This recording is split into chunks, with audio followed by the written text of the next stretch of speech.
Praise the lord. నేటి దిన వాగ్దానము. నేను నిజమైన ద్రాక్షావళిని, నా యందు నిలిచియుండుడి, మీ యందు నేను నిలిచియుందును. తీగె ద్రాక్షావళిలో నిలిచియుంటేనే గాని తనంతట తాను ఎలాగూ ఫలింపదో, అలాగే నా యందు నిలిచి ఉంటేనే గాని మీరును ఫలింపరు.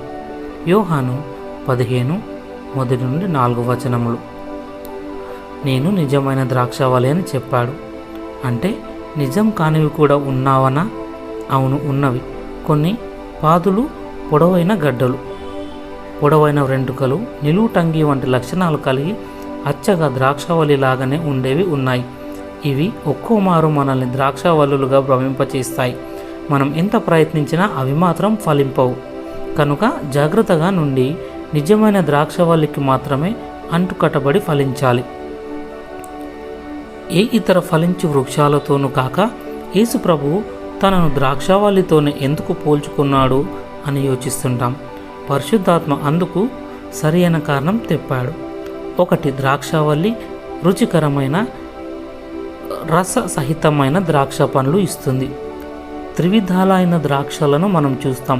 పచ్చనివి, ధూమ్రవర్ణం కలవి, పసుపు పచ్చనివి యువకులకు, ధూమ్రవర్ణపుని నడివయసు వారికి, పసుపు పచ్చనివి వృద్ధమూర్తులకును పోల్చుతున్నాం. అంటే మీరు ద్రాక్షావళికి అంటుకట్టబడి ఉంటే మీ వయసుతో నిమిత్తం లేకుండా అన్ని ఋతువులలో చక్కగా ఫలించగలరు. ప్రార్థన. ప్రియ ప్రభువా, నేను నీకు అంటుకట్టబడి నీ కొరకై ఉత్తమ ఫలాలను ఇవ్వాలని కోరుకుంటున్నాను. తండ్రి, నీ సేవకుడైన యోసేపు లాగున ఉత్తమ ఫలాలనిచ్చినట్లు నాలో పనికిరాని తీగలను తీసివేయము. పరిశుద్ధాత్ముడా, నా జీవితపు ప్రతి దశలోనూ నాకు సహాయం చేయము. యేసు నామం పేరిట ప్రార్థిస్తున్నాను. ఆమెన్.